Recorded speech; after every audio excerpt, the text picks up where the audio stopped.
أعوذ بالله من الشيطان الرجيم. بسم الله الرحمن الرحيم. إذا السماء انفطرت وإذا الكواكب انتثرت وإذا البحار فجرت وإذا القبور بعثرت علمت نفس ما قدمت وأخرت يا أيها الإنسان ما غرك بربك الكريم الذي خلقك فسواك فعدلك في أي صورة ما شاء ركبك كلا بل تكذبون بالدين وإن عليكم لحافظين كراما كاتبين يعلمون ما تفعلون.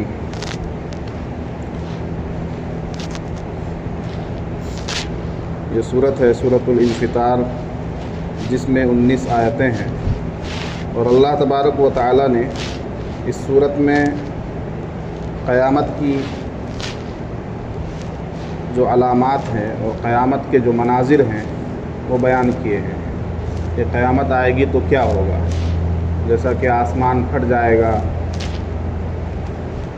اور ستارے بکھر جائیں گے، سمندر پھاڑ دیے جائیں گے، قبریں کھود دی جائیں گی، تو یہ سب قیامت کے مناظر ہیں. قیامت میں ایسا ہی ہوگا. حدیث میں آتا ہے کہ جس کو قیامت کا منظر دیکھنا ہو تو وہ سورہ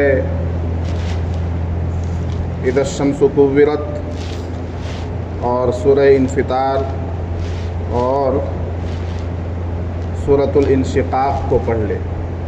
ان 3 صورتوں کا نام لے کر حدیث میں کہا گیا ہے کہ جس کو قیامت کا منظر دیکھنا ہو وہ ان 3 صورتوں کو پڑھ لے.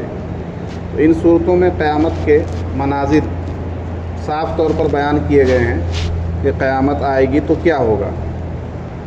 پھر آگے اللہ تعالیٰ نے انسان کو اپنا احسان یاد دلایا کہ دیکھو تمہیں ہم نے کتنی اچھی شکل و صورت عطا کی، کتنا بہتر انسان بنایا. بے شمار ہزاروں اور لاکھوں مخلوقات میں جو جاندار ہیں، ان تمام مخلوقات میں سب سے بہتر، افضل، اعلیٰ اور اکمل اور خوبصورت مخلوق انسان ہے. تو انسان کی تخلیق میں اللہ تبارک و تعالیٰ نے خوبصورتی رکھی ہے، عدل رکھا ہے، سیدھا پن رکھا ہے، معاملات رکھے ہیں. تو یہ احسان اللہ تعالیٰ کا ہے. اس احسان کو یاد دلانے کے بعد پھر اللہ تبارک و تعالیٰ نے انسان سے مخاطب ہو کر اور انسان کو مخاطب کر کے یہ فرمایا کہ اس سب کے باوجود جبکہ تمہیں یہ بھی معلوم ہے کہ تمہیں پیدا کرنے والا ایک رب اللہ تعالیٰ ہے، جس نے تمہیں اچھی شکل و صورت عطا کی اور بہترین تخلیق میں تم کو ڈھالا، اور پھر تمہیں یہ بھی معلوم ہے کہ قیامت آ جائے گی تو سب کچھ ختم ہو جائے گا، آسمان، زمین، سمندر اور دریا اور پہاڑ، یہ کچھ بھی باقی نہیں رہیں گے قیامت آئے گی تو اب تمہیں کس چیز نے دھوکے میں ڈال رکھا ہے کہ تم اپنے رب سے غافل ہو، ہے کہ نہیں؟ یعنی اللہ سے اور رب سے، پروردگار سے غفلت کی کیا وجہ ہے؟ اگر اب بھی غافل ہو تو جان لو کہ تمہارے اوپر اللہ کے نگہبان مقرر ہیں. اللہ تعالیٰ نے تمہارے اوپر نگہبان مقرر کر رکھے ہیں، جس کو کرامن کاتبین کہتے ہیں. اللہ تعالیٰ نے ہر انسان کے پاس 2 فرشتے مقرر کر رکھے ہیں. ان فرشتوں کا بھی ذکر ہے اس صورت میں. تو دیکھیے مختصر طور پر ان آیتوں کی تفسیر. اذا السماء انفطرت، جب آسمان بکھر جائے گا. اذا السماء انفطرت، جب آسمان ٹوٹ پھوٹ جائے گا، آسمان پھٹ جائے گا. وَإِذَا الْكَوَاكِبُ انتثرت، اور ستارے بکھر کر ٹوٹ پڑیں گے، ستارے بکھر کر ٹوٹ پڑیں گے. وَإِذَا الْبِحَارُ فُجِّرَتْ، اور جب دریا پھاڑ دیے جائیں گے، یعنی دریاؤں کا جو پانی ہے وہ ایک دوسرے میں خلط ملط ہو جائے گا. کھارا پانی میٹھے پانی میں اور میٹھا پانی کھارے پانی میں مل جائے گا. اور بعض دوسری جگہوں پر جیسا کہ ارشاد ہے کہ دریاؤں میں آگ لگا دی جائے گی، دریاؤں سے شعلے بھڑکیں گے. وَإِذَا الْقُبُورُ بُعْثِرَتْ اور قبریں اکھیڑ دی جائیں گی. جتنی قبریں ہیں ان تمام قبروں کو کھود دیا جائے گا، اکھاڑ دیا جائے گا، یعنی قبریں پھاڑ دی جائیں گی. تو قبروں سے کیا نکلے گا؟ جو بھی مدفون ہیں قبر کے اندر، جتنے بھی لوگ اس وقت تک دفن کیے گئے ہوں گے، وہ تمام لوگ قبروں سے نکلیں گے اور زندہ ہو کر نکلیں گے. جب سور پھونکا جائے گا تو اس سور کی آواز سن کر وہ تمام مردے جو اس وقت تک مر چکے تھے اور قبروں میں چلے گئے تھے، یا مٹی میں مل گئے تھے، یا خاک بن کر اڑ گئے تھے، یا راکھ بن کر پانی میں سما گئے تھے، وہ سب کے سب آپس میں ان کے اجزاء جڑ کر وہ تمام لوگ زندہ ہو جائیں گے. وَإِذَا الْقُبُورُ بُعْثِرَتْ اور جب قبریں کھود دی جائیں گی، عَلِمَتْ نَفْسٌ مَّا قَدَّمَتْ وَأَخَّرَتْ اس وقت ہر شخص جان لے گا کہ اس نے کیا آگے بھیجا تھا اور کیا پیچھے چھوڑ دیا. عَلِمَتْ نَفْسٌ مَّا قَدَّمَتْ وَأَخَّرَتْ اس وقت ہر شخص جان لے گا. ابھی تو آدمی یہ سوچ رہا ہے کہ میں نے کتنا جمع کر لیا، میں نے کتنی ترقی کر لی، میں نے کتنی پراپرٹی بنا لی، میں نے کتنا پیسہ جمع کر لیا، میں نے کتنی زمینیں خرید لی. یہی سوچ رہا ہے نا. کل یعنی دنیا والا جو کل ہے کہ آنے والے کل میں میرے پاس یہ ہے، یہ ہے، یہ ہے نا، اور میں تو کسی مشکل میں گرفتار گھر نہیں سکتا ہوں، میرے پاس اس مشکل سے بچنے کے لیے یہ حل ہے، اس مشکل سے بچنے کے لیے یہ حل ہے، بیمار پڑ جاؤں گا تو ہیلتھ انشورنس ہے، کچھ اور حادثہ ہو جائے گا تو یہ انشورنس ہے، گاڑی ہے تو اس کے لیے الگ انشورنس ہے. ہر چیز کا اس نے یعنی دنیاوی طور پر اس نے اپنا انتظام کر رکھا ہے. دنیاوی طور پر انسان یہ دیکھ رہا ہے کہ میں نے کل کیا کمایا تھا، آج کیا کما رہا ہوں، کل کے لیے میں کیا کما رہا ہوں، یعنی دنیا والا جو کل ہے. لیکن آخرت والا جو کل ہے، مرنے کے بعد والا جو کل ہے، قبر کے بعد والا جو کل ہے، اس کل کے بارے میں آج وہ اس کے ذہن میں ہی نہیں بات آ رہی ہے کہ ایک کل بھی آئے گا. ایک کل وہ بھی ہے جو آنکھ بند ہو جانے کے بعد آنے والا ہے. اس کل کے لیے میں کیا جمع کر رہا ہوں؟ دنیا کے کل کے لیے تو سب کچھ جمع کر رہا ہوں، لیکن آخرت کے کل کے لیے کیا جمع کر رہا ہوں؟ تو اس وقت وہ آنکھ کھلے گی. آخرت والا جو کل ہے اس کے سلسلے میں اس وقت آنکھ کھلے گی جب قبر سے اٹھایا جائے گا.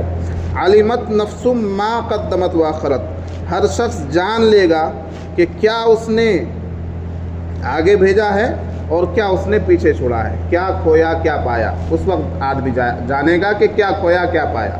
حقیقت میں دنیا بہت کمالی، یہ کمال کی بات نہیں ہے. آخرت کتنی کمائی ہے وہ کمال کی بات ہے. تو دنیا کمانا یعنی دنیا میں کتنی کامیابی تھی یہ تو پیچھے چھوٹ گیا. ما قدمت پیچھے، ما اخرت پیچھے چھوٹ گیا. اور آخرت میں کتنی کامیابی حاصل ہوئی ہے، ما قدمت وہ آنے والا ہے. تو علمت نفس ما قدمت واخرت ہر شخص جان لے گا کہ کیا اس نے آگے بھیجا ہے، یعنی آخرت کے بینک میں کیا جمع کیا ہے، وَأَخَّرَتْ اور دنیا میں کیا چھوڑ کر آیا ہے. کیا چھوڑ کر آیا دنیا میں؟ سب کچھ تو چھوڑ کر آ گیا. دنیا کے لیے سب کچھ کیا اور پھر سب کچھ دنیا میں ہی چھوڑ کر آ گیا. سب کچھ دنیا کے لیے کیا، گھر کے لیے، ساز و سامان کے لیے، گاڑی کے لیے، پریوار کے لیے، فیملی کے لیے، اولاد کے لیے، بچوں کے لیے، بلڈنگ کے لیے، عمارت کے لیے، سب کچھ دنیا کے لیے کیا اور سب کچھ دنیا میں چھوڑ کر آ گیا. اب کیا بچا ہے؟ وہی کچھ جو آخرت کے لیے کیا تھا، ہے نا. تو ہر شخص جان لے گا کہ اس نے کیا پیچھے چھوڑا ہے اور کیا آگے بھیجا ہے آخرت کے لیے. اب اللہ تعالیٰ انسان کو مخاطب فرما رہا ہے، یا ایھا الانسان، اے انسان، ما غرک بربک الکریم، تجھے کس چیز نے دھوکے میں ڈال دیا ہے تیرے کریم پروردگار سے. تیرے کریم پروردگار سے تو جو غافل ہے تو تجھے کس چیز نے دھوکے میں ڈال دیا ہے. اللہ تعالیٰ کی ذات جو کریم ذات ہے، کرم والا ہے، وہ پروردگار جو تیری نافرمانیوں کے باوجود تجھے کھلاتا ہے، پلاتا ہے، نوازتا ہے، دیتا ہے، پہناتا ہے، اس کرم والے پروردگار سے تو غافل ہے. آخر اس غفلت کی وجہ کیا ہے؟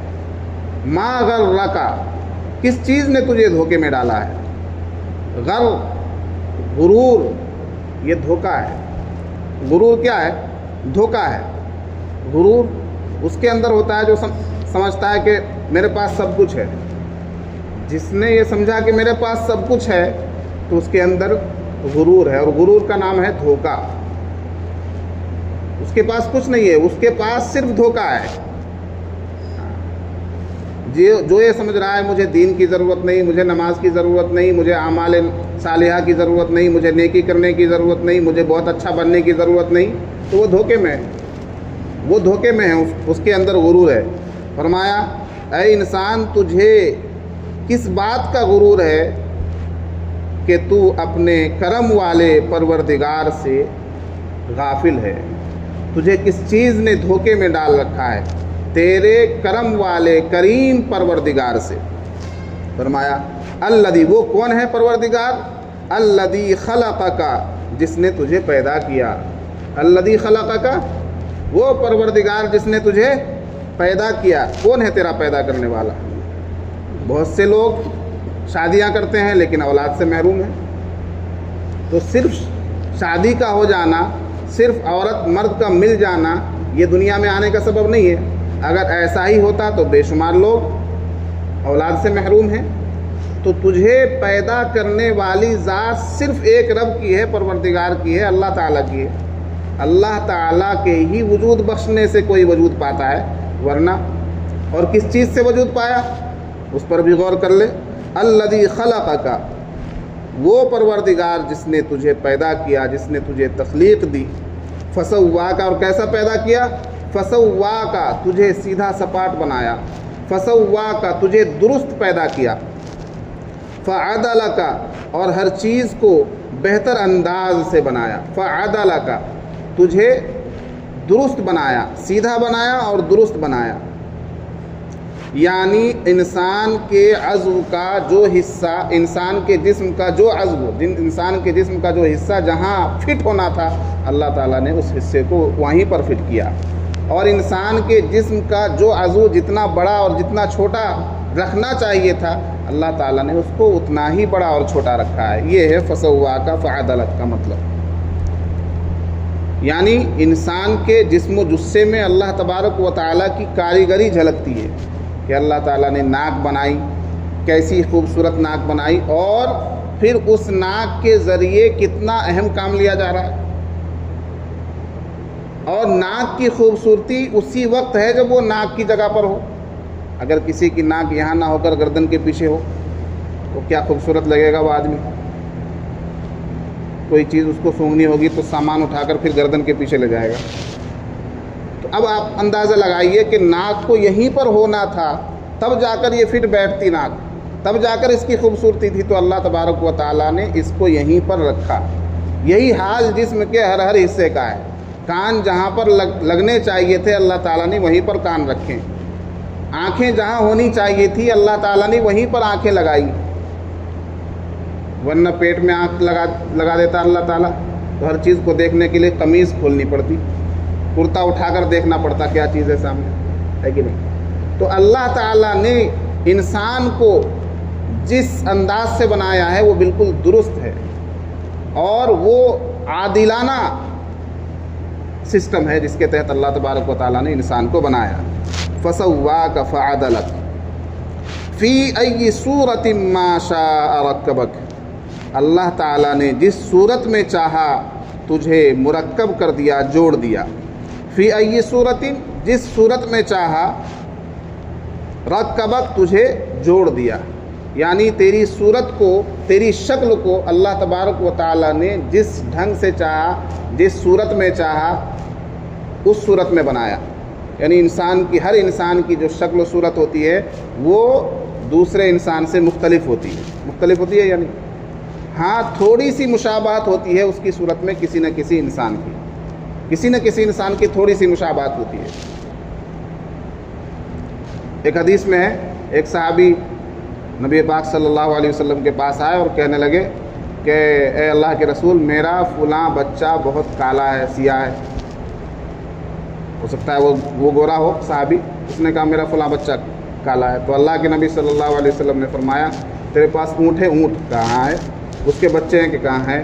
کہ کس کس کلر کے ہیں، کہ فلاں سرخ ہے، فلاں سفید ہے، کہا ان میں کوئی چت کبرا بھی ہے، کہا کہ ہاں چت کبرا بھی ہے، کہا اس کی ماں چت کبری ہے کہ نہیں، اس کا باپ چت کبرا ہے کہ نہیں، تو کیسے چت کبرا ہوا؟ کہ ہو سکتا ہے اس کی نسل میں کوئی چت کبرا رہا ہو، اس کی ایک جو ہے اس کی خون کی ایک نبض کھنچ گئی ہو اس میں۔ تو اللہ کے نبی صلی اللہ علیہ وسلم نے فرمایا یہی حال انسانوں کا بھی، یہی حال انسانوں کا بھی ہے کہ جب کسی کے یہاں بچہ پیدا ہوتا ہے تو اس کی نسل کو اوپر تک حضرت آدم علیہ السلام تک اللہ تبارک و تعالیٰ جس کی شکل میں چاہتا ہے، جس کے مشابہ بنانا چاہتا ہے بنا دیتا ہے۔ ضروری نہیں کہ وہ باپ کے مشابہ ہو، ضروری نہیں کہ ماں کے مشابہ ہو، ضروری نہیں کہ پھوپھی کے مشابہ ہو، ضروری نہیں کہ ماموں کے مشابہ ہو سکتا ہے وہ تین نسل پہلے کسی کے مشابہ بن جائے۔ تو اللہ تبارک و تعالیٰ جس صورت میں چاہتا ہے انسان کو ڈال دیتا ہے۔ فی ای صورت ما شاء رکبک، اس نے جس صورت میں چاہا تجھے جوڑ دیا۔ کلا بل تکذبون بالدین، ان تمام چیزوں کے بعد، اللہ کے ان احسانات کے بعد بھی اگر تو نہیں سمجھ رہا ہے تو اس کا مطلب یہ ہے کہ تو جزا اور سزا کا جھٹلانے والا ہے۔ کلا، ہرگز نہیں، بل تکذبون بالدین، بلکہ تم جزا کو جھٹلاتے ہو۔ بالدین، دین کا مطلب ہے جزا، وہی جو قیامت کے دن جزا ملے گی، یعنی گنہگاروں کو جہنم اور نیکوکاروں کو جنت۔ تو اس جزا کے دن کا جو جھٹلانے والا ہوگا وہی غافل رہ سکتا ہے، اور جو جزا کا جھٹلانے والا نہیں ہوگا، جو جزا کو مانتا ہے، جزا پر یقین رکھتا ہے، وہ نہیں جھٹلائے گا۔ فرمایا بل تکذبون بالدین، بلکہ تم لوگ جزا کو جھٹلاتے ہو۔ وَإِنَّ عَلَيْكُمْ لَحَافِظِينَ، حالانکہ بے شک یقیناً تم پر نگہبان مقرر ہیں۔ ان علیکم لحافظین، بے شک تم پر نگہبان مقرر ہیں۔ اور نگہبان وہ کون ہیں؟ نگہبانی کرنے والے فرشتے۔ اللہ تبارک و تعالیٰ نے ہر آدمی کے اوپر 2 فرشتے مقرر کر رکھے ہیں، لکھنے والے۔ ہر آدمی کے اوپر 2 فرشتے مقرر۔ حدیث میں آتا ہے، نبی پاک صلی اللہ علیہ وسلم نے فرمایا کہ استنجا اور بیت الخلاء میں جب آدمی جاتا ہے صرف اس وقت وہ فرشتے علیحدہ ہوتے ہیں، ورنہ ہر وقت وہ فرشتے آدمی کے ساتھ رہتے ہیں۔ تو تم ان فرشتوں سے بھی حیا کیا کرو، اکیلے میں بھی، تنہائی میں بھی ننگے ہونے سے، برا نہ ہونے سے حدیث میں منع کیا گیا ہے، کیونکہ فرشتے ساتھ ہیں، ہے کہ نہیں؟ فرمایا ان علیکم لحافظین، بے شک تم پر نگہبان مقرر ہیں۔ اور کون ہیں وہ نگہبان؟ کرامن کاتبین، جو بہت ہی باعزت ہیں، عزت والے ہیں، لکھنے والے ہیں۔ کرامن کے معنی عزت والے، کاتبین کے معنی لکھنے والے۔ یعلمون ما تفعلون، وہ جان رہے ہیں جو کچھ تم کر رہے ہو۔ یعلمون ما تفعلون، وہ جب ساتھ میں ہیں، ایک فرشتہ دائیں طرف ہے اور ایک فرشتہ بائیں طرف ہے، ایک نیکی لکھ رہا ہے، ایک گناہ لکھ رہا ہے، تو وہ تو جان ہی رہے ہیں جو کچھ تم کر رہے ہو۔ یعلمون ما تفعلون، وہ جان رہے ہیں ہر اس چیز کو جو تم کر رہے ہو۔ تو اب بتاؤ کہ جب تمہاری ہر چیز، ہر نقل و حرکت، ہر عمل، ہر فعل تمہارا لکھا جا رہا ہے، تو کیوں ایسے کام کیے جائیں جن کاموں کے بدلے تم کو سزا دی جائے گی، جن کاموں کا تم سے حساب لیا جائے گا، بلکہ نیکی کی جائے اور آخرت کے لیے ذخیرہ کیا جائے، آخرت کی کمائی کی جائے، تاکہ آخرت میں انسان کو عزت و شرافت کی زندگی ملے اور جنت والی زندگی ملے۔ آخرت والا کل جو کبھی ختم نہیں ہوگا۔ انسان جس کل کے لیے زندگی گزار رہا ہے، اپنی صبح و شام برباد کر رہا ہے، وہ تو ختم ہو جائے گا۔ دنیا کا جو کل ہے وہ تو ختم ہو جائے گا، ایک نہ ایک دن ایسا آئے گا کہ اس کے بعد کوئی کل نہیں آئے گا، ہے کہ نہیں؟ کل تو کل ہے، کل کا کوئی بھروسہ نہیں۔ تو دنیا کے کل کا کوئی بھروسہ نہیں ہے، اس کے لیے تو انسان تمام تر تگودو کر رہا ہے، 24 گھنٹے سوچ رہا ہے اور 12 گھنٹے کر رہا ہے۔ جس کل کا کوئی بھروسہ نہیں ہے، اور جو کل یعنی قیامت والا کل جو کبھی ختم نہیں ہوگا، کبھی بھی انسان کو وہاں موت نہیں آئے گی۔ جہنمی جہنم کے اندر جا کر موت موت چلائے گا، لیکن اس کو موت نہیں آئے گی۔ تو اس زندگی کے لیے سوچنا چاہیے جو کبھی ختم نہیں ہوگی۔ عقل مند آدمی وہی ہے جو آخرت کی زندگی کے لیے سوچے اور اپنے اعمال کو درست کرے۔ جب فرشتے نگہبانی کے لیے ہر وقت ساتھ ہیں، انسان یہی بات اگر صرف سوچ لے کہ فرشتے ہر وقت میرے ساتھ ہیں، جس طرح ایک آدمی CCTV کیمرے کے سامنے کھڑا ہو کر یہ سوچتا ہے کہ اگر میں کچھ گڑبڑی کروں گا، حتیٰ کہ اگر میں کچھ غلط حرکت کروں گا، اچھل کود کروں گا، کود پھاند کروں گا، تو یہ بھی CCTV کیمرے میں ریکارڈ ہو جائے گا، وہاں وہ بالکل شریف بن کر کھڑا رہتا ہے۔ تو اللہ کے CCTV کیمرے سے بھی زیادہ مضبوط فرشتے نگہبانی کرنے والے جب ہمارے ساتھ ہوں، تو پھر انسان کو کیا مجال ہونا چاہیے کہ وہ کچھ غلط حرکت کرے، کوئی گناہ کا کام کرے، کسی گناہ کی طرف قدم بڑھائے، کسی گناہ کی طرف ہاتھ بڑھائے، کوئی غلط بات زبان سے نکالے۔ ایسا تو نہیں ہونا چاہیے۔ اللہ تبارک و تعالی ہمیں نیکی کرنے کی توفیق عطا فرمائے اور جنت کی تیاری کرنے کی توفیق عطا فرمائے۔ سبحان اللہ و بحمدہ، سبحانک اللہم و بحمدک، ونشہد ان لا الہ الا انت، نستغفرک ونتوب الیک۔ سبحان ربک رب العزة عما یصفون، وسلام علی المرسلین، والحمد للہ رب العالمین۔